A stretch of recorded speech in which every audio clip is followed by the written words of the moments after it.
Ce qui est normal, ne kokende kokota na mariage. Ce qui est normal, tu deviens tout simplement un escroc. Donc, au kosi mwasi abato, au kosi bandimi, au kosi église. Mike Lambai. Na mwasi na ye. Peñel. Divorce c'est ali, sont des chrétiens. Mais divorce c'est ça les mieux.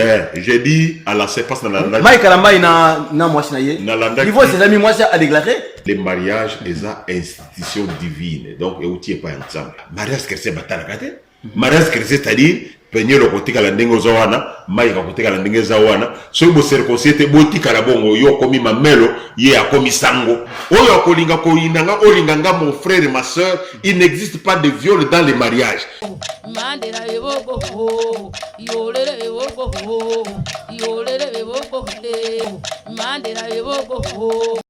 Voilà, bonjour, bonsoir, Naba Langi Oyo Yamakazine Mounene, émission Mounene, les peuples réclament. Les peuples réclament eza émission Obino Bolandaka na chaîne Abino Mounene Oyo Bolingaka Mingi Congo Maximum. Congo Maximum eza chaîne YouTube Oyo vraiment batunyonso bazelaka bana poto bana Londres bana Belgique France Canada lelo nazanga moko te nazana mupaya munene oyo betoko betane masolo munene oyo nakati ya émission oyo nakati émission oyo sujet toko lobela vraiment divorce ya ba chrétien to ba chrétien ba balani moi sito mobali. Mais après un certain temps, va divorcer. Alors, tokoye va vraiment pour la nini divorce c'est la maka. Pour la nini peut Bible peut et sengi que divorce Israël bien Israël kate. Toko découvrir les missions ensemble awa. Et avant tout yamba vraiment invité la biso tout ça vraiment d'actualité et yamboka j'étais à cabinet papa Kamere Vital. Comme on avait vraiment il y a 15 millions.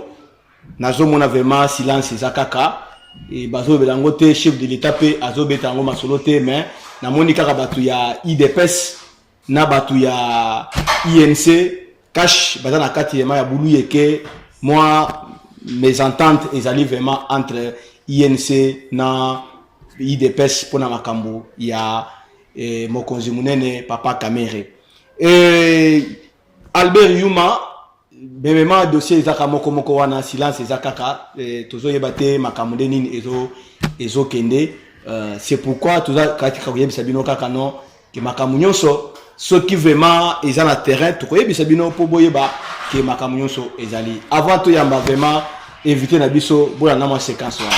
Comprenez mon émotion. Bon comprendre émotion nanga. Ngai naza béninois, je suis béninois. Je suis le fils de Kentou. C'est le berceau de fétiche. Village na bango eza berceau ya fétiche kindoki ya makasi ya Bénin nde pa na bango. Leur village c'est le berceau de fétiche de Bénin. Donc c'est là où il y a vraiment la force de la sorcellerie. Pe naza famille royale et je suis aussi de la famille royale. Sikoyo maintenant merci pasteur Kabundi Walesa. Je remercie les dieux de pasteur Kabundi Walesa. Parce que lorsque j'ai rencontré cette femme, j'avais une autre mission. Elle m'a fait entrer dans la sanctification. Je ne connaissais pas cette dame. Sorcier. Moi je suis sorcier. C'est une sorcellerie innée. Lorsque j'ai rencontré mon patron, ancienne religieuse. Ma patronne est l'ancienne religieuse. Ma patronne était aussi ma femme de nuit. Elle m'a fait entrer dans le franc-maçonnerie. Elle m'a donné une mission. Elle m'a dit, elle a expulsé cette femme de sa parcelle, mais la femme a refusé de sortir. Alors, qu'on puisse la bouffer. On s'est rapproché pendant 2 ans dans le moyen m'a quitté. Je me suis rapproché de cette femme pendant 2 ans, mais ça ne marchait pas. Nazela qui a parti à Afrique du Sud, n'a tenté Simbi a parti à Douala, Cameroun et Simbi pété. J'étais en Afrique du Sud, j'ai attaqué la femme, ça n'a pas marché. À Douala, partout, ça n'a pas marché. C'est que Nasaline Dengeni, Qu'est-ce que j'avais fait? Naye na yebisi maman, J'ai dit à cette maman, emprunte-moi $4,000. Naïbisi défisanga $4,000. J'ai pris cet argent, j'ai remis chez nous et je lui ai retourné notre argent. Na zwimbongo na yo ya pesa kinga na ke na ona monde na biso nga siko na zwimbongo ya monde na biso na pesi yango. Parce que pendant les 2 ans que j'étais en train de l'étudier, Po na mibumi balé ona bana ko landela ye, j'ai vu que quand elle s'en va pour acheter la marchandise, avant de commencer par vendre, na moni bo ete tango soki ne ko somba biloko yambo ateka biloko yango, elle fait les calculs, elle paie d'abord la dîme. azo sala calcul azo longola na nous dim. Quand il a culte, elle ferme toutes ses boutiques. Elle abandonne, elle va à l'église. Soki culte za azo kanga boutique na ye pas zo ke na église. Et quand il a veillé, elle s'en fout de toute la marchandise. Pétango. Elle abandonne tout pour l'œuvre du Seigneur. Tetango veillé ezali akanga ka nyonso akipaka nyonso misala na ete ayaka kaka na mosala ya Nzambe. Alors les $4,000 que je lui avais retournés là, c'était pour l'affaiblir. $4,000 on a zongi seleki na zongi na monde na biso ki pona ko lembisa ye. Na côté ça qui esprit, il y a cupidité na carte na ye. J'ai fait entrer l'esprit de cupidité en elle. Pour que dans le gloire n'a mis sur Nzambe. Donc moi la sorcellerie dont j'ai disposé, j'avais l'esprit de serpent, le python. Pour les gens qui entendent souvent l'histoire du Bénin. À côté de ça, on m'avait donné l'esprit de séduction. Moi, c'est pour sortir avec les femmes mariées. Et je l'ai introduit l'esprit d'inspudicité. Et je sacrifiais les enfants qui venaient de notre rencontre. Donc, ceux qui bakutani na mbasi mabala, alors lorsqu'il croise une femme mariée, asali ke bakutana mwasi na mobali, il fait qu'ils se mettent comme homme et femme. Ceux qui mwasi wana zuizeni, une fois que cette femme conçoit, lorsqu'elle met au monde, directement il va récupérer l'enfant pour le sacrifier. Tu as déjà sacrifié combien d'enfants? Napesi 17 bananas, 2 jumeaux. J'ai déjà sacrifié 17 bébés et 2 jumeaux. Quand je rencontre cette femme, ceux qui n'écoutent un moi si je dois sentir le pincement au niveau du cœur. Avec le même esprit que j'avais eu cette femme après que je l'ai affaiblie devant son Seigneur. J'étais au bureau. Vers 14h, je l'ai vu spirituellement. Il était couché comme ça au lit. Après, je l'ai appelée. Elle est venue. Et c'est comme ça que je l'ai eu. Maintenant, nous sommes limités. Donc le diable a ses limites. Quand je me suis rapproché d'elle, elle m'a dit, Nazana Mukaya. Moi je marche dans la sanctification. Maintenant, si tu veux me prendre en mariage, je ne veux pas que mon Dieu te tue. Je veux que tu me maries officiellement. Parce que je veux honorer mon Seigneur. On a parlé là. Quand je suis rentré, je suis resté toute seule. Parce que dans ma mission, je ne prends pas les femmes veuves. Elle est l'unique et la première femme veuve que j'ai rencontrée comme ça dans la mission que je effectue dans le monde, dans notre monde là-bas.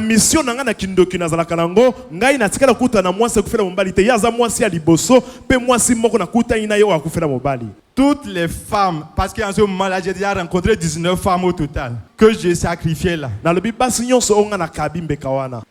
Comme elle est affaiblie, donc comme elle ne payait plus la dîme, elle était devenue cupide. Moi j'étais à ses côtés, nous étions en train de détruire toutes ces activités. Elle a pris $32,000. Elle a acheté 2 yas. Le lendemain, le véhicule est sorti. Nous autres, nous l'avons suivi. Il a fait l'accident, il a eu 12 blessés graves. Tango moto kwa na ko mamokolo mi balé biso to landi yango pe esali accident bato zomi na mi balé bazoki bapoto ya makasi. Nous l'avons sorti devant le Seigneur. Maman basala kindenge ni place on ko expliquer. Explique-nous un peu là clairement. J'avais 8 véhicules, il avait déjà détruit. C'était 6 Hyundai et Deyas. Il a fait que 6 véhicules tombent en panne en un seul jour. Je n'avais pas compris, les véhicules étaient sortis au nombre de 8. 2 véhicules ont commis l'accident. Les 4 étaient tombés en panne. Alors, on s'est retrouvé devant un morceau dire. Le véhicule était resté là sur le pied. Cela m'a poussé à vendre ma parcelle qui était sur le macadam. Lorsque j'ai vendu ma parcelle, cela avait affligé le cœur de mon pasteur.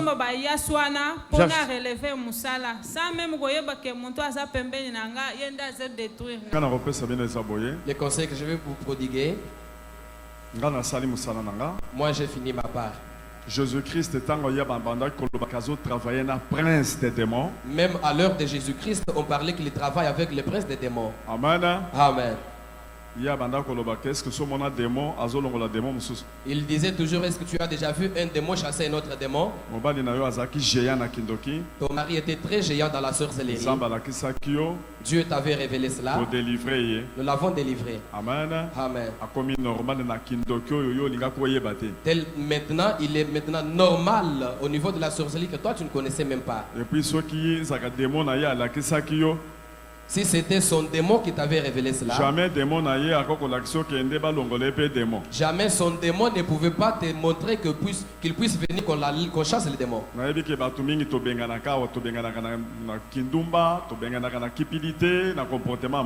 Je sais que beaucoup de personnes que nous chassons ici, c'est à cause de la cupidité, à cause de l'impudicité, à cause de beaucoup de choses mauvaises. C'est la même chose avec une femme qui est répudiée, elle ne sera pas contente. Accroche-toi à ton mari. Ferme, bouge tes oreilles. Tu prends le Dieu que tu as déjà reçu. Avancez, prospérez, faites de grandes choses. Parce que ce mari, s'il n'était pas venu ici, toi tu ne serais pas plus parce que tu étais prête maintenant à être bouffé. Le combat est à un niveau très supérieur. Moi j'ai fini ma part. Je suis resté avec ce mari qui était sorcier chez moi pendant une année. Maintenant il n'est plus sorcier. Vous avez des enfants avec lui. Je vous remets le mari qui est maintenant serviteur de Dieu. C'est ça notre travail. Amen. Amen. Tu veux l'embrasser?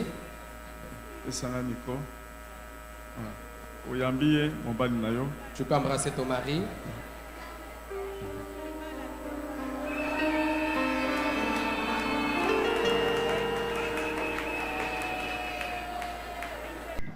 Bonjour apôtre. Bonjour Elmax. En tout cas vraiment merci beaucoup et bonne santé. Nangolo na nzambe tongo nyoso la mosibiso toza déjà bien. Ata yoki moi douleur moi nini soko so la moki na tongo yeba qu'il faut pambola nzambe. En tout cas comme soit au poste que santé za bien toka nde ba douleur ezalaka. En tout cas mais il faut toujours ko pambola nzambe pona oyo asali ko telemi na douleur na yo o muswa zangi ko telema na yo. En tout cas voilà. En tout cas vraiment il faut ko pesa kanzambe merci na oyo nyonso asali liyo ndenge apota auti koloba que ceux qui osata maladie muke moi ka moi douleur il faut que komisa kanzambe parce que bomo ya pesi yo wana vraiment eliki ka moi douleur oza nango wana eliki pe ba souffrance oyo koza nango na kata mutema. Alors apôtre toza na sujet munene oyo batu babenga kibiso vraiment makasi poto beta so c'était na makambo wana parce que il y a beaucoup de divorces vraiment et c'est le makasi partout dans le monde. Moi si abala babalié mobali pe abali omoni après un certain temps vraiment divorce salemi na ba chrétien. En tout cas vraiment pour na yo vraiment okolo banini pona likambana. Na basi bawe ba kolanda ngai toba oyo bakozala déjà basi ba divorce to baza en voie de divorce bayeba ke makambo tozoloba toza na constitution moko constitution na biso eza Bible. Donc la Bible c'est notre constitution eza mobekoli kunti oyo toza na yango.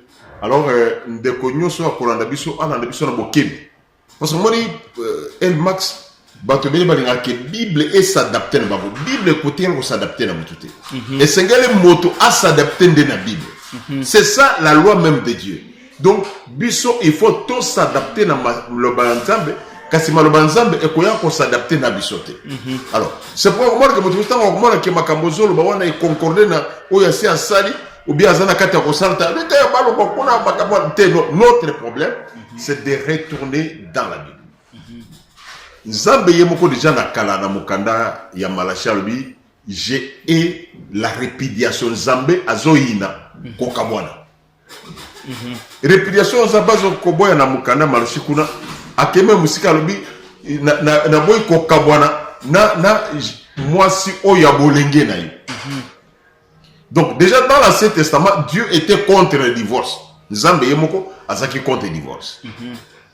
Tant que comme dans le Nouveau Testament Yesu abandi kobetela baye koli na ye masolo concernant le mariage. Ba Pierre, ba Jean, ba Jacques bazaki wana. Tango bayoki masolo Yesu abeteli bango pona mariage. Baye ko comprendre que nasuka ba chité. Oyo ndemo ba chité sikoyo. Sikoyo tango baye ko chité, ba chité babi soki condition eza boye pona o itali libala, mieux vaut muto abanate. Donc ba comprendre que en tant que bato to kolanda Yesu ba condition boye mieux vaut tobalati. Mais mimi ayibisa bango ngana yo to ebite. Mais tonyo ko mona ndeko moko polo agimi. Akeyo ko pesa biso mo éclairage moko sur les camons parce que comme il a le moto la mukela yemta to divorcé to ke na commune bon tout ça to panzani c'est vrai moto pour afane na kwena yi asali vie na yi.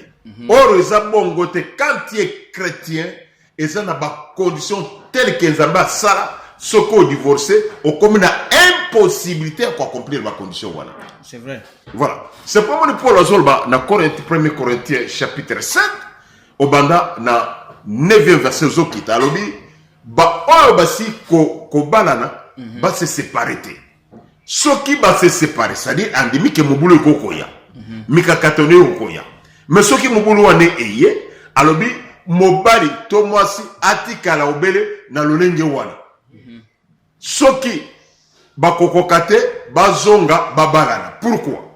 Dieu avait voulu que quand un homme marié chrétien, une femme chrétienne qui sont mariés, bakabwani moyen baba les ate bakosanini ba ko se réconcilier. Donc pour Dieu, quand vous vous séparez, vous avez deux possibilités. Soit yo tikali obalite frère abalite après boko se réconcilier. C'est-à-dire ceux qui vont se divorcer bozana kati na bonzambe bo mitie kale. Donc ndeko yeba ke yo moko se bloqué na mobali na mwasi bo se bloqué. Moi mobali lisusu ezate. Il n'y a plus encore possibilité ya kobala. C'est vrai. Est-ce que vraiment makambozo ba wana vraiment eza la norme nango parce que isa ba mariage mususu mutu asala ka vraiment par consentement na été. Pas pour ba yeba ke mutu vraiment azobala mais aza vraiment mobilité par exemple. Voilà, aza mobilité abalika po ba yeba ke te po bandiko na beso ndé fo bala yo to moni o meni ozo bala te. Président même que aza mobilité. OK ko bala mobali moko aza païen. Il fallait préciser. Non, nazo ba na sens aza mobilité, aza vraiment mobilité to ba aza to ba za lokola ba tuté. C'est-à-dire on est à côté dans libala kaka pour parce que akomi baba. Ah voilà, na comprendre. Ah oui. C'est-à-dire na comprendre que parce que na mona yango mais c'est trouvé na kata libala. Bien, na mona na Bethel. Ça s'est passé na Bethel ya Mbujimal pour bien être précis. Frère Wana azakanaye alala. La terme en voilà. En tout cas vraiment vous sujet biso. Tozo na kata ko tangisa. Frère Wana azaka déjà fouti. Voilà. Frère Aza fouti arbitre na bala na kondima peut-être ta na kobala na kobala fonctionner. Abali amoni esimbite par la foi. Abali par la foi. Ouais. Maintenant foi esimbite. Frère se retrouver un mois, 2 mois, à ce qu'on se s'était dans un jeûne il y a 1 mois. Jeûne 1 mois ici. Jeûne il y a 3 jours, jeûne il y a 3 jours ici. Mais pas chrétien. Pas chrétien. Oh, quand nous allons lire la première loi et mariage, 1 Corinthiens chapitre 7 verset 1er, albiso qui nous doit dire que se contenir il faut aballer. Donc première condition à mariage, ce sont des relations sexuelles. C'est ça les premières conditions à mariage. C'est-à-dire on va suivre la Bible. Ça va toquer là yo, toquer. Nazana Bible. On a reprouvé parce que beaucoup de gens parce que bande koebele ba karchake on se marie peut-être ceux qui au lingo se marie la femme de chambre. Voyez na homme de chambre. Ba femme de chambre parce que ba mutu moko banda kota so otala beauté na yitala. Mais pour ce qui concerne le mariage, pour que mutu a brillé. Il est 1 Corinthiens 7, 1, 2, 3, on est tenté de résoudre Soki. Bon, c'est pareil, s'il n'y a pas de relations sexuelles, bon, c'est pas une relation sexuelle, si réellement, vous avez pour le sang. À part le sang, vous rentrez ensemble. C'est pourquoi la joie qui est bande qu'on a vu oh, il y a une mentalité. Je crois que c'est rebelle, balinganga, na poto, non, mais nous sommes sur la parole. Et comme que non, ok, qu'on a vu là que mon mari m'a violé. Ton mari ne peut jamais te violer. C'est impossible. Frère, on comprend. C'est impossible que le mari puisse te violer. Répondre dans la question, on a éclairé. Je suis en train d'éclairer sur ta question. Le but principal des mariages, yangowana. On comprend. Et ça pour moi ça là le sam. Ceux qui le sam, mariage peut exact. Donc ceux qui ne découvrent azana makasi ya kosala le sam directement, il ne s'est jamais marié. On se marie pour vous ça le sang. Mais si vous avez makasi le sang, vous avez un intercesseur. Mon mouton a chrétien. Si vous moi on suit pour ça la Bible déjà, mouton pour la fanda naïe à balate, il n'est pas décédé. Pour lui dire que comme un peu moi c'est pas bon, il faut pas divorcer. Non, d'abord quand on parle de divorcer, est-ce que réellement mouton a balaki? Abali ya pesi mbongo epa na bango na civil frère wana ti ba biloko nyonso wana ondenge ba aussi otanga hébreu bien hébreu lobi boye que le mariage soit honoré de tous à Bakissi et que le lit conjugal soit exempté du péché de souillir la version mususu c'est-à-dire on prend le mariage toke kochiter na lit conjugal c'est-à-dire honneur. Et puis, on descend sur les lits conjugales. Mais ce côté, ça n'a jamais fonctionné. Si vous comprenez, mais à se retrouver dans la libana. Pour question la sœur va dire à l'église qu'Endeko Adolphe Mukunz azana yi a la batterie c'est kufanango moyen to résister ngo zate divorce c'est fini là on libère la sœur c'est quoi Bible parce que salam et salama Bible le binini Bible le comme to abala et sengeli azala n'attaque ya impudicité zolande c'est-à-dire pour fuir l'impudicité que tout un chacun puisse avoir sa femme mais yo za déjà appris aux qui m'a dit on yoza lokola oso lati déjà on lati par-dessus on qui mamboula pour quel motif non mais il faut supporter parce que dans la kati supporter ça à supporter ayeko sala nini kuna malgré que yoza na droit pour répondre à question ngati ye ay serwana na ndako wana ayeko sala musaleni ayeko fana tolo ba vraiment apôtre lobi que faut que divorcer ceux qui moi bali aza plat. Attends, ceux qui vraiment yo maladité. Attends, ceux qui ont mobali il faut se divorcer. Ngana biboy.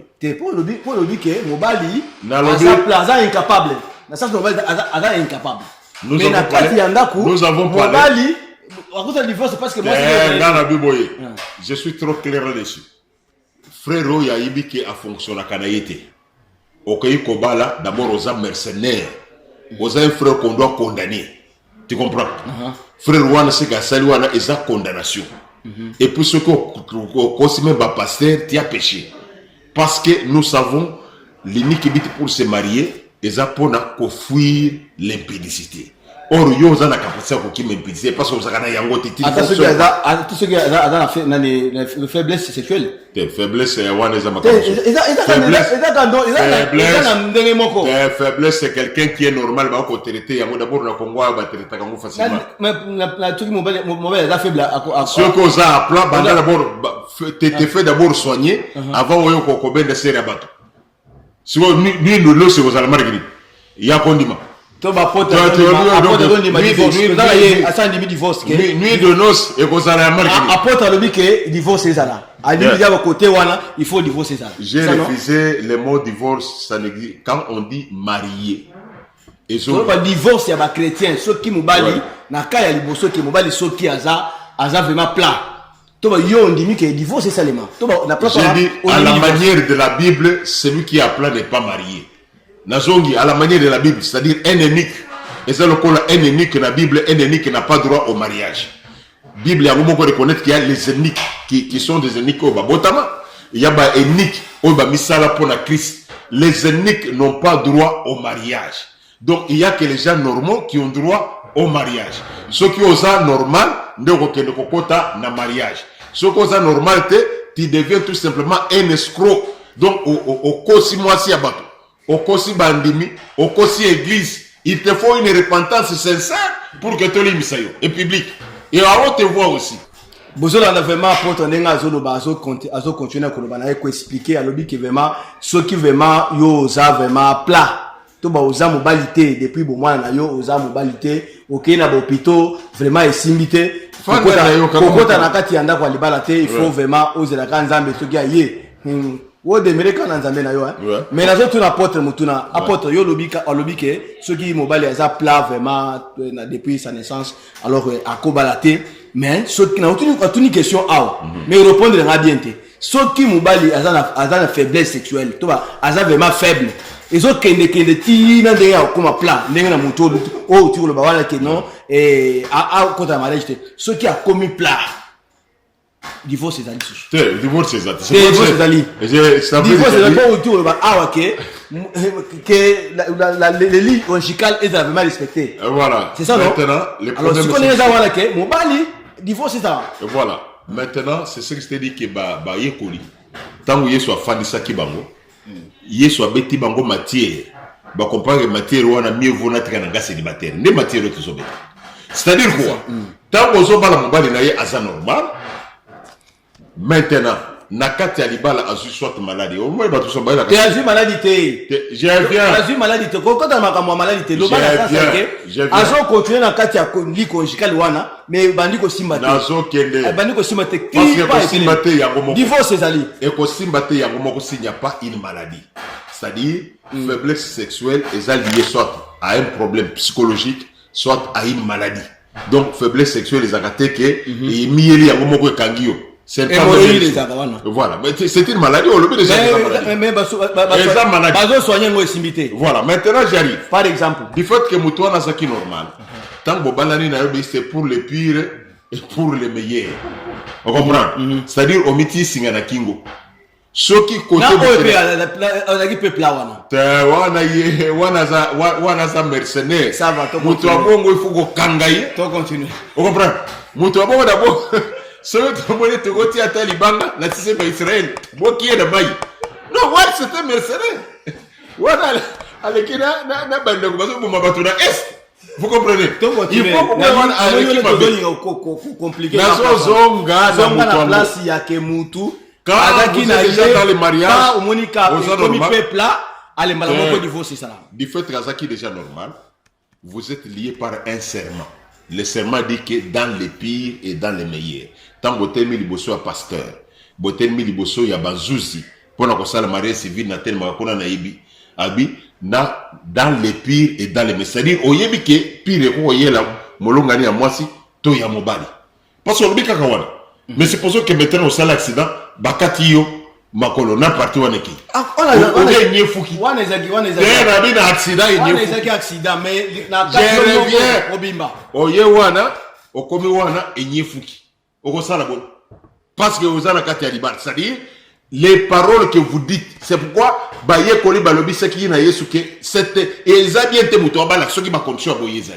La condition fait que quand quelqu'un est normal, il reste toujours ton mari.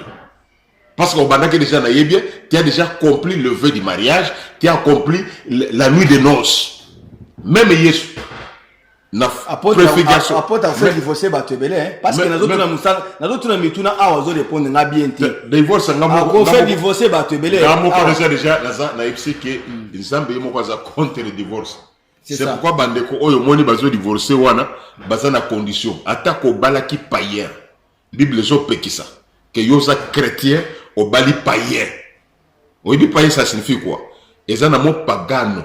Pagano eza koloba mutozo kumba melebike kumususu, c'est-à-dire akozala ncho, akozala magicien, akozala marabout, akozala muto bakisi, akozala muto milangwa. Aza païen.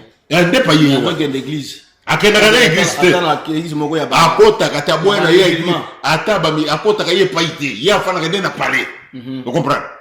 Mais du fait que so bali popo divorcer ça approuvé par païen one. So païen albi que non maintenant Ariette na lingto se séparer de ça. Mais so païen bengana za na yo na bakisi na ngai. On se séparer na yete. C'est ça 1 Corinthiens à partir de 12e verset jusqu'à 13 ati mongolo to baré. De la même manière yo frère obali moi sur aza païen. Parce que comme le col moi li pâté mon boy na la bouki na ton na yingena bengana ma c'est bon azando frère keba na yo qui t'a dit que ndoki o kotika na yete olonge ole bakendo ki aliki yesu so pourquoi bakafa ya yesu aza makasi bata côté ya faye na ndoki o yezana ya palais to mona bakasi na yo. Donc nous devons tirer attention na biloko wana. Donc ezaba tumusu na basa na nzaba profiter on moi ça kindoki na bengani ye aucun verset na prouve ça. Et puis Dédé, ce que d'abord nous avons ça les hommes begani moi sendoki. Au fin ici yes. Si c'est pourquoi j'ai toujours na plaidaka que s'il s'agit de ça le cours suprême ya basé les hommes pour tokanga kabango. Vous comprenez? Tokanga muto bongo to kotie na prison. Asa na va na makala. Pour makamo zabi. Vous comprenez un peu ça? Et ça injure public envers Jésus. So yozo bakeye mon Jésus délivre, il est plus que les sorciers. Obengani moi c'est pour nous, c'est-à-dire obangi alokayo. C'est-à-dire alokayo alonga kayo. Parce que moi ça ada infidèle spirituellement. Non, ne t'en fais pas. Parce que batobele kaka place ya keote pour moi ça c'est Kindumba. Mais voilà ça infidélité spirituelle. Mais ce qui moi c'est ibiso qui na l'autre. À cause na aboti na kindoki na ndiminyo so ba même kindoki babota. Mais ce que loti mari de nuit. Okubanga moi c'est la mkinde na loti mari de nuit. Et c'est spirituel. Mais maintenant il fallait obengana ye. Yo peut se l'autre femme de nuit, il faut tout les pas moi c'est que na c'est comment. C'est ça le problème. Le problème est que lorsque divorce il faut et ça les ma esengeli et ça ba principe nango. Mais arriver à dire tout simplement que moba nangasa paye papa na kembi na yimi et talibi sauter na ki paye na olinga kaye akangami yo lokola sonzo. La Bible dit yende aboya yo boya yete. Et ça la mwasi atako aliaka déjà assez à langwa zo ke ndoko yemelo ba nzembo asuba kanambe yeba ke za ya yo. Les restes ça nous concerne pas, il faut yemo kwa boya. Ceux qui mobali wana za toi criminel. Ata criminel azo bomubo ya batu. Monsieur Oké yo yebi ke mobali nga aza criminel yibaka abomaka batu. Il faut se mettre ça. OK de divorcer avec quel article de la Bible? C'est ça le problème. Mais parce que l'article de la Bible azaki plat. Non, là c'est différent. Oh aza mutwana muto azaki plat na c'est gaza muto moko akei ko bebi sa makamo. C'était menteur, aza ndeko ya satana. Akosi bato ebela akosi mwana ya bato. Akosi famille na ye, akosi famille nyoso mibale, to telemi to sepele ke bato bali joka baye babalanité. Tu comprends ça c'est plus grave. Mais oyo ye mobali na ye aza ya milango to mwasi na ye Bible zolba qu'il faut mobali wana to mwasi wana asale nini aboye yo za mundi.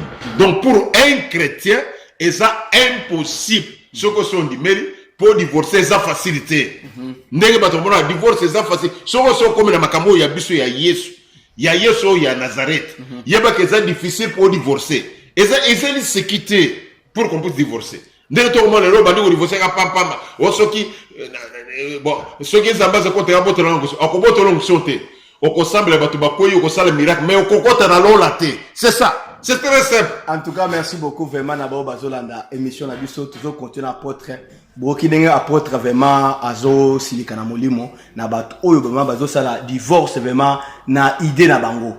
soit dans la famille na bango, soit papa na bikote moi sinon aza mutumabe, aza kindoki, aza boyeboye, ou bien mobile aza mutumabe, il faut au divorcer na moi si wana. Mais ceux qui aux chrétiens, il faut ou bien chrétienne vraiment aux sa Bible. Sa Bible. C'est ça notre constitution. Et apôtre. Ndenge otu koloba vraiment au lobby likambo vraiment que moi si vraiment azalaka kana mobali na ye ou bien mobali azalaka na moi si na ye malgré les hauts les bas. Je parle de chrétien. Ah voilà. Pour ba paye.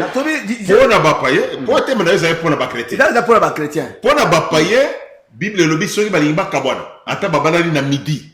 Na midi midi 3 minutes ba kabwani. Nzamba za konate. Apôtre, là Dieu n'est pas là-bas. Ceux qui essayent que moi si naba vérité moko koya. Pour nous tout le baké oté auti ko mobile na ye ata dans 10 minutes. Ou bien soit yoki ke mobile wana azaki na moi azaki vraiment makamoko boye. Ou bien soit moi si a officier boti libanda ou bien la vierge, ala des vierges, ala sous viergeté. En tant que vous musala nzambe. Divorce ko ça le matin. Okuti vraiment ba makamoko les blessés na mutema. Est-ce que vous savez na soko tuni atake musala nzambe na ko répondre quoi musala nzambe ebele bakokamo. Bakokamo pour. Mais yo za porte. Bakokamo pour. Ça musala nzambe. Moi si oyo aza viergeté. Na moi si aussi abota bana. Abwaka bana. Na moi si aboti mwana na yazali. Où est la différence? La différence, non, moi c'est aussi. Devant une femme. Vous vous retrouvez d'abord devant une femme qui a été sincère. Au lieu à Aboumamouana, Abotiye, Matina na famille. Abombelekio, Abombelekio. J'arrive, Nayoki Moutouna na Obisé. Abombelekio. Je vais répondre. Si vous voyez que El Max na marque na Basso Ebike na Lingiye. Monsieur Kaka na Bike, Nazana Lifanto, Balamoko, Libaleki. Moi, si nous pouvons le considérer comme une païenne. Parce qu'à Bombelio. Même si autant on se balaye, les règles vous tiennent. Quand une femme païenne, on découvre qu'Akosakiyo, c'est-à-dire Aza païenne. On découvrir, comme toi tu es chrétien, Mobeko Kangiyo, sur le bassin bâti, le bon que pas y a passé, Mobeko Kangiyo n'a qui païenne, n'a pas découverte nayo, au côté de la botte qui va les misato. Azana mwana moko mususu asa côté libala. Wane se Kangiyo a commis moi sinayo. Il n'y a pas de divorce. C'est pourquoi, pour Nakoba la bien, Bible le dit, il faut se marier dans le Seigneur. Pourquoi on dit qu'il faut se marier dans le Seigneur? Abraham a dit, il faut qu'il y ait une beauté à maman. C'est là on va choisir une femme. Donc c'est pourquoi le problème, et ça, aussi au côté de la mariage, il faut abandonner le choix à moi aussi. Est-ce que tu es marié dans le Seigneur? Est-ce qu'on a qui beauté? Est-ce qu'on a qui apparence physique? Alors, comme toi, tu t'es pas marié dans le Seigneur, consommer les conséquences, il n'y a pas se marier dans le Seigneur. Parce que si cette femme-là était chrétienne, elle a dit que non, Ngai Alphonsine, Nazarabana Mibale, ou bien Nassin Avorta, à quoi il s'agit? Parce que papa Elmas, ou bien ça va sur ton sang de la Kawa, Kaza, Aza, et Kombabota Kate. Mais ça, Bota! Ou bien que Nabasi, Zamba, Pesa Bango, nombre des enfants bien déterminés. Si ce n'était pas le cas, moi, c'est un 20 enfants, à tirer le bota, mon bas de bana illimité.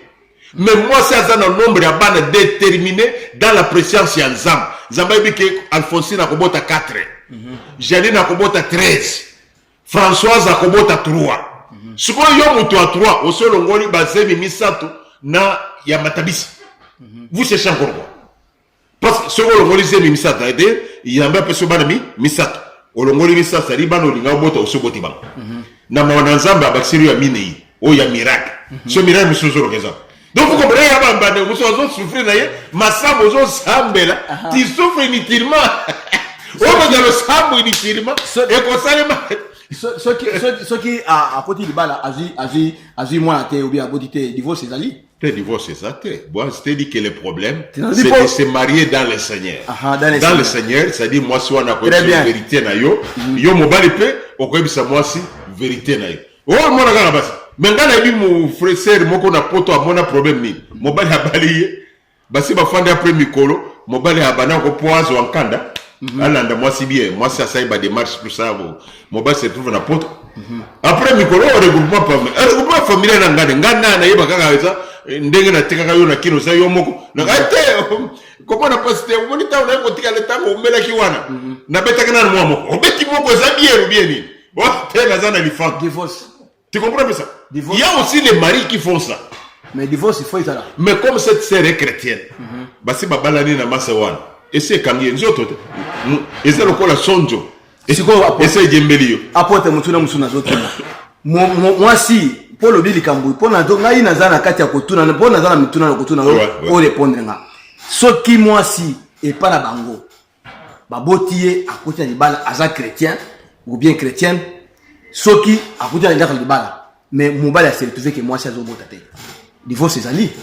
Parce que dans le coin ndenge moko ya oyo azaki vraiment nani plat azo pe le coin mbalite. Mais moi si azo botate. Ba kena ba hôpital nyonso ba trouver moi si que et ya kobota raté. Mais Abraham, mais divorce c'est ali. Je crois qu'Abraham pouvait divorcer déjà. On les a déjà la Bible. Voilà mon Tony est déjà l'exemple la Bible. Abraham devrait divorcer. Abraham a kobota. Abraham a botaki. Après, attention qui va âge n'engeni. C'est un gars la Bible. Attention qui va âge n'engeni. Mais c'est un peu sur la place de Abraham. Aussi au bout. Parce que Abraham a donné moi naïe. Ils ont un avantage. Abraham a donné moi Isaac. J'ai expliqué. Abraham a donné moi Isaac. Abraham. Parce que Abraham a donné papa Isaac. Ils ont expliqué. Ils ont un avantage. Parce que yo kotaka boyo bote obete na ba mapase ndenga za boyo za père double na père double ndenga to na père double za père double mais siko mité ya ndeko oyo aboti na libala asa sali 10 ans botate osoyo ka saki lipsan oyibi oyo mais divorce il faut divorcer divorce c'est ça même parce que oyo nazo kende nazo ko oyo ozo siko na okoyi côté Abraham sa koyiba c'est-à-dire dans 10 ans Abraham devrait divorcer. Abraham a fait 25 ans na Sarah babotate pendant 25 ans.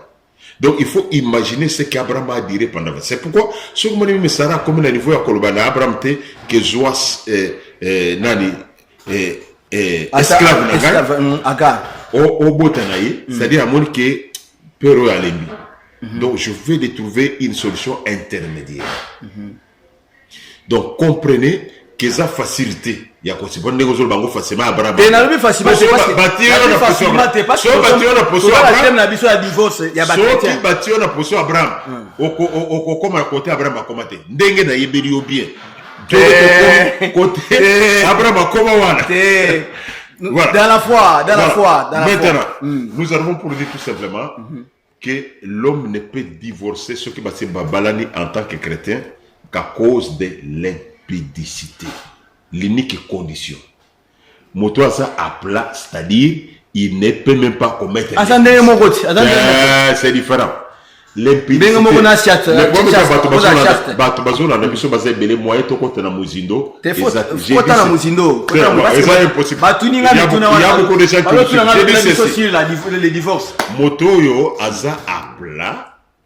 C'est-à-dire il ne peut jamais commettre l'impudicité. Vous comprenez? T'as la relief au one. Donc, le mariage est lié au sexe. Et quand il y a transcendance, c'est-à-dire quand celui-ci sort du cadre il y a sexe, afin qu'on connaît donc il a divorcé. Vous comprenez ça? Donc, celui qui est à plat, donc a fonctionné, c'est impossible de dire qu'il y a un mariage. Voilà. Donc, le mariage ne peut être consommé qu'à cause de l'impudicité. L'impudicité, et ça est fait à utiliser corps na yo na mutu mususu. Or, corps ya mutu ezo fonctionner te hôtel ko utiliser en gote, donc vous n'êtes pas marié. Vous n'êtes pas lié. Voilà la différence. Donc, quelqu'un ne peut pas dire, si quoi tout ça l'inverse. Parce que quand vous allez dire que moi si, mais tout ça l'inverse, si quoi mobile ozo botate. Moi c'est ça. Et du fond c'est ça parce que bango nyoso bazo produit premier objectif il y a mariage na tangelo na Corinthiens et Zakobotati. Le point 1, il dit si quelqu'un ne sait pas se contenir à bala au lieu de briller. On n'a pas dit que nous allons nous marier pour enfanter. Et ça objectif voilà. L'objectif est ça yakobala et ça puna kobotati. Mais objectif yakobala et ça pour éviter à ce que ce que le continent c'est ça il faut au bal. Vous comprenez? C'est juste ça.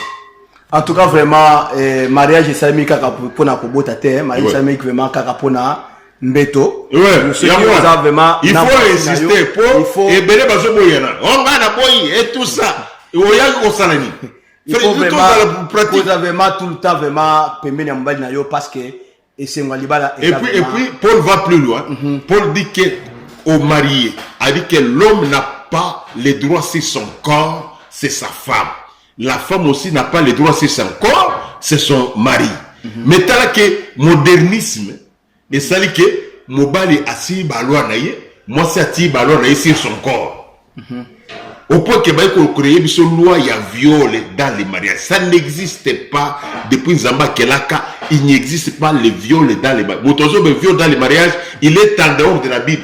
Mon frère et ma soeur, il n'existe pas de viol dans les mariages. Ce qui dit que viol dans les mariages, Zalani Banda, Nanda Konabino, Ofandi Kuna. Quand quelqu'un vient te toucher, c'est du viol. Mais quand vous êtes dans les mariages, et il y a Moussala Moussou Sukunati. Et ça pour la colamba, et ça pour la sorobila, mais pas lavage et salak. Colamba pour signer les services traiteurs et zali. Vous comprenez? Il y a l'unique chose où Bassanisara Moutoumoussou c'était Kaka Yangouane. Alors quand vous le privez, c'est fini. En tout cas, vraiment, qu'on privé, mobile nayote, soit moi si nayo vraiment, makambo, oya, libalate, il faut que vous avez vraiment, ensemble na mobile nayo soit moi si nayo. C'est ça même l'objectif du mariage. Libala wana e umela e kende liboso ti na mokolo Jésus Christ ako zwabino parce que vous avez kati za ba chrétien, vous avez ba chrétien na kati ya ndaku vous êtes vraiment ensemble apôtre nazo tuna vraiment mutuna mususu oyo elinga awa. Ce qui vraiment au tukoloba awa mobali azana katongo pokwa à midi tongo pokwa à midi tongo pokwa mobali vous soit moi c'est moni qui vraiment exagéré à cause divorcer comment on va exagérer? Qui a exagéré? Non, mobali soit mobali. Bon, prenons un exemple.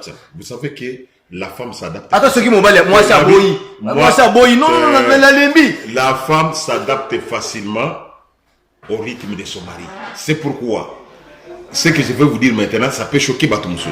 C'est pourquoi Kala, Bakoko Balingaki, que Mobali Abala, moi c'est vierge, moi c'est peu Abala Mobali vierge. Pourquoi? Parce qu'il n'y aura pas de comparaison. Très bien. Quand il va arriver au mariage, s'il connaît que l'homme là a la capacité d'être avec elle 7 fois, il dit que c'est bon. Pourquoi? C'est pas pour la comparaison. Il faut divorcer. François, c'était 2 fois, André, c'est 7 fois. Parce qu'il y a une comparaison. Mais quand il n'y a pas, si ces gens-là, ils ne connaissent rien, ils vont s'adapter. Vous comprenez? Mais ceux qui autour le bas. François, 3 minutes, il y a comparaison. Il faut commencer à ensemble à délivrer vous allez marcher. Au moment où c'est très important. Ils ont cité le divorce Mikolo. Attends, chrétien. Ceux qui tant on a qui vraiment et pas nabino soit moi si ou bien Mbali aussi pourtant aussi pourtant ça ba 10 minutes ou bien 5 fois 10 fois mais au côté d'Andaku une seule fois et puis aux autres Canada ils ont moi si bien c'est ce que je veux dire. Non, il n'y a pas makambo divorcer là-dessus et ça aux autres consommer conséquences il y a musala au sala et ça le la boxeur ce que bando ko tamble mutu ezolenga eza musala osala babeta ko makofi na mutu lengisa mutu eza musala na yo ningo osala yango. Mais quand on est dans le Seigneur, on dit que nous devenons une nouvelle créature. C'est-à-dire quoi? Prier le Seigneur, il a la capacité à changer yo, à renouveler yo au côté na rythme wana. Tant que nous il y a une seule fois aussi. Pas problème au commerçant. Pas problème. Il y a 3 minutes au Bétili. Je te dis qu'avec Dieu, tout est capable. Ce qui au mipesa qui peut ensemble à quoi adapter. Et puis le problème, c'est de trouver Marie au Nzamba à Salaka Ponayo. De trouver la femme au Nzamba qui est la Kaponayo. Vous serez complémentaires. Ceux qui moi sur Nzamba c'est Ponayo. Au moins elengi alibala. Ceux qui m'obali au Nzamba Salaka Ponayo, au moins elengi alibala.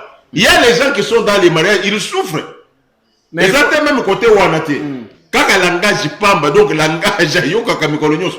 Déjà liwa, aliaka bien, tout est bien.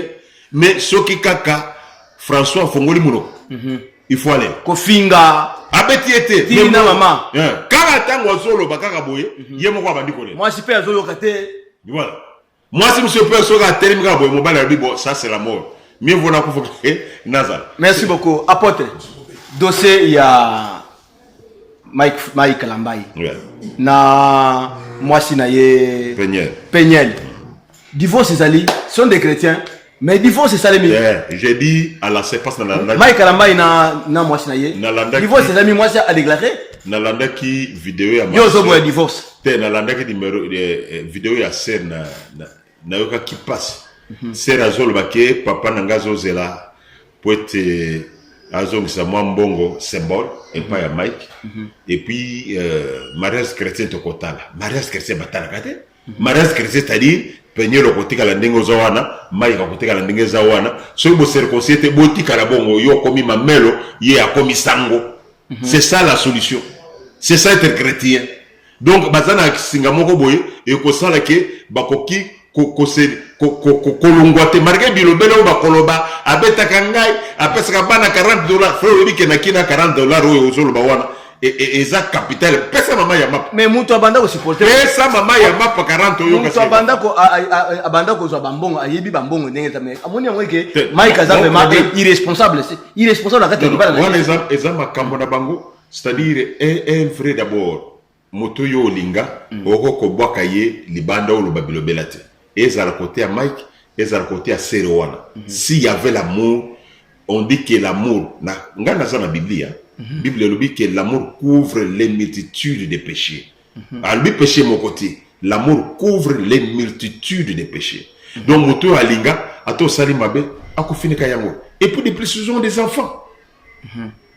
Ba vidéo ne sont pas sali wana mokoloba na bango bako parce que elongwete mais mokoloba na raison ya kotika mobali parce que ayoki makambo ebele ezo sala ki mobali nani kotika mobali moi je l'ai pas empêché est-ce que dans l'émission que Peñel moi je dis que Peñel a tika mobali Mike a se séparé de moi sinaye mais bakoba laté si je dis kaza chrétien parce que mon connaît alobaki que mariage chrétien c'est elle qui a prononcé ça dans la vidéo on a l'année. Si elle était païenne, elle n'allait pas faire recourir comme ça la référence dans le mariage chrétien. C'est elle qui a parlé de ça. Pourquoi elle a cité ça? Pourquoi elle a fait référence dans le mariage? Donc, c'est retrouvé dans la condition telle que na Peñel, na Mike, c'est bloqué. Mike a supporté pe ko fana bongo bien moi ça ko ba bango baza obligé ya kotika ils sont obligés de rester comme ça jusqu'à la fin de leur vie ou carrément de se réconcilier. Mais ce qui Mike a Monique vraiment à se réconcilier les autres simbaté a ko ba moi c'est réconciliation au terme parce que mon a déclaré ça ngana bi papa moko na Lubumbashi a divorcé na moi sinaye 15 ans après ba se réconcilier na mariage ya mwana na yimususu. Ils se sont réconciliés. Donc la réconciliation, ça ne compte pas pour le nombre des années. Heureusement que ma mère n'a pas akala. Attends, mon bal a boyi à kofanda ka bongo sans kobi malibana. Pour il y a mikolo yo boyi na 15 ans. Tant oiseau bi mobuka boyi. Kaka pire petit na yo. En tout cas vraiment nous sommes vraiment la souka émission na biso. En tout cas bolandi vraiment mariage divorce ndenge apota otikoloba abi dans le malheur.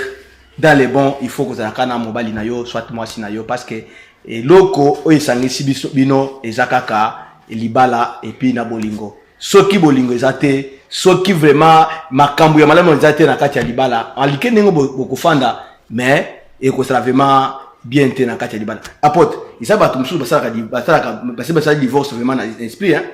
Pour le dire que pas se séparer mais mutu wana ba se divorcer kala yo.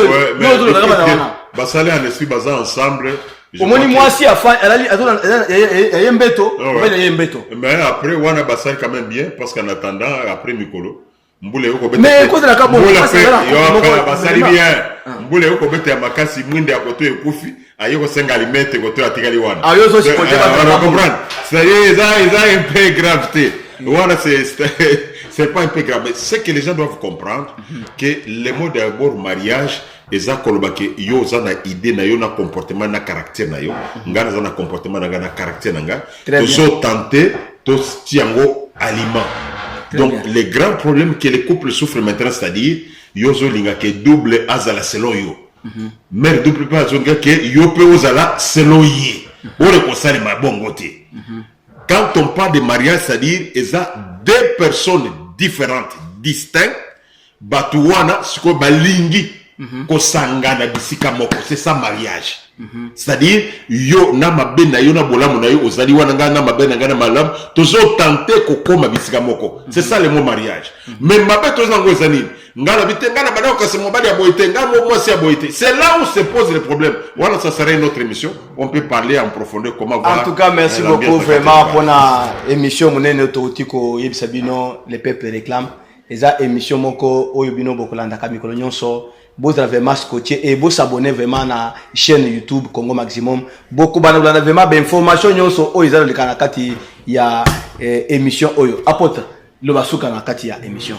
OK, nous disons un grand merci à ingénieur na conseil pe okopesa. Kelly Boaboa oyo azasi ma machine. Oyo asimba pe Charisme TV. Très bien. Pour la Charisme TV to boka makambo Congo Maximum. Mais la Congo Maximum, parce que le makambo nous sommes officialité. Toza vraiment bana mapasa quoi.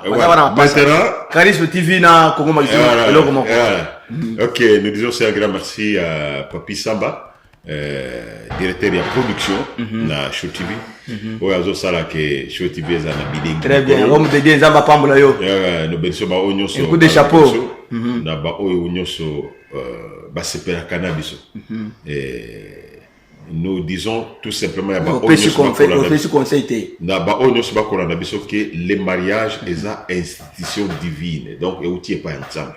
Eza loko ya kosakana nango. Si tu es fiancé, au moment que simina no bien te fanda oza la précédé. Parce que ce timo tukuna moyen kozonga le sous-ciment ezate.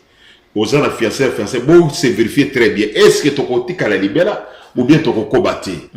Il faut vérifier les sous aza chrétien ou n'est pas chrétien. Ceux qui sont chrétiens ou chrétienne, yeba comment vous allez marcher ensemble parce que ceux qui sont chrétiens, yo za chrétienne.